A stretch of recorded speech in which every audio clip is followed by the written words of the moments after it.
Mrs. Ursula von der Leyen, President of the European Commission, Mr. Federico Donato, President of EuroCham, Ambassador Barbara Plinkart. Ladies and gentlemen, a very good afternoon to all of you. I thank the European Chamber of Commerce for inviting me to speak at today's seminar. Singapore and the European Union are important trade and investment partners. The inclusion of strong rules on sustainable development in the landmark EU-Singapore FTA confirms that we share common goals to protect the environment. Singapore participates and welcomes further partnership with the EU to green our economies together. I commend the EuroCham for embracing sustainability as your focus this year. Singapore is similarly committed to put sustainability at the core of everything we do.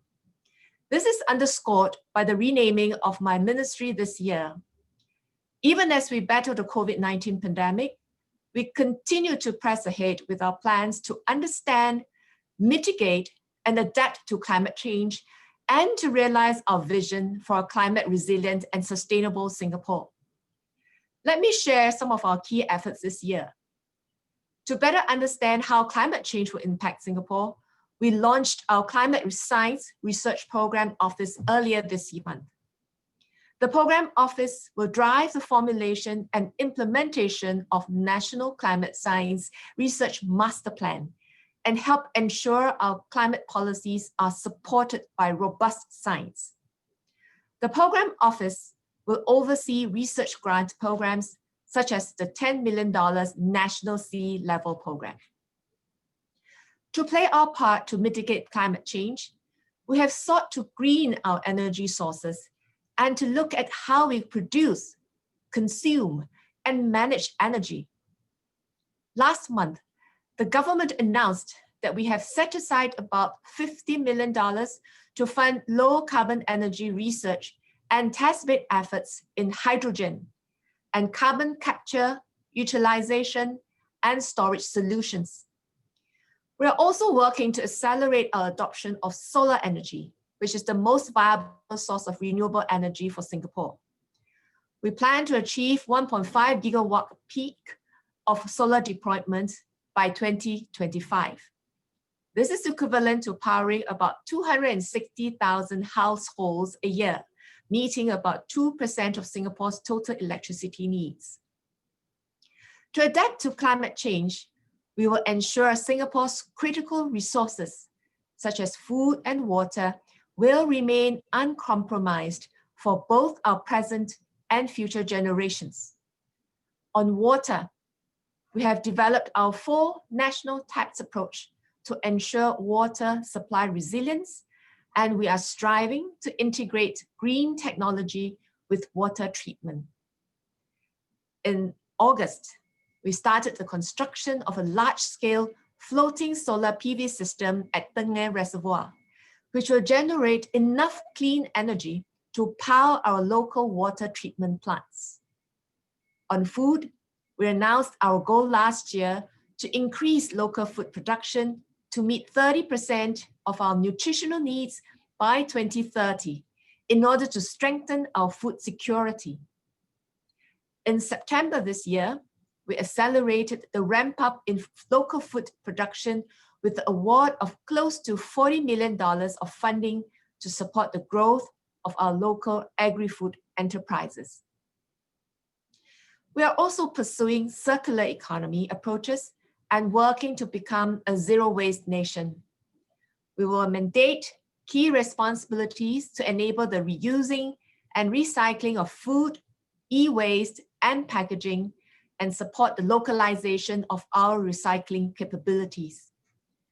We are pushing boundaries to turn our trash into treasure by transforming waste treatment residue into construction materials, or new sand as we call it, and discarded plastics into high-value products like pyrolysis oil or new oil. Last month, we announced that the National Environment Agency and Shell are jointly studying the feasibility of chemically recycling plastic waste in Singapore.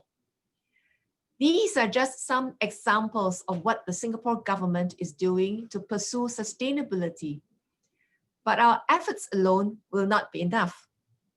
Fighting climate change and successfully transiting to a low carbon future will require a concerted effort, not just locally, but also globally. We need businesses and organizations to come on board this journey to make sustainability a part of our everyday lives. The EuroCham Sustainability Award nominees have embarked on this journey already, giving them a head start. Specialty chemicals company Evonik Industries has invested in research on resource efficiency and is increasingly tapped on to support the development of resource-saving applications that help its customers achieve their sustainability goals. It has embarked on research-based partnerships across Southeast Asia, including with the Housing Development Board in Singapore. In the area of green finance, ING Wholesale Banking is making an impact by financing renewable energy projects. Earlier this year, it provided Singapore-based solar energy systems provider Cleantech Solar a US $75 million green loan to support its expansion across Southeast Asia. Cleantech Solar's projects will benefit local and multinational corporates across the region with reliable and long-term clean energy solutions. ING is also working with clients to facilitate their transition to become more sustainable and measuring and steering its lending portfolio to meet the Paris Agreement's climate goal. Let me conclude by congratulating all the recipients of the EuroCham Sustainability Award. You demonstrate that all of us, regardless of the sector we are in, have the power to make a positive difference in fighting climate change. I hope that your efforts and achievements will inspire many other organizations to join us in this journey towards sustainability. Singapore looks forward to deepening our collaboration with the EU member states, and European entities towards our common goal of fostering sustainability and building a better environment for our people. Thank you.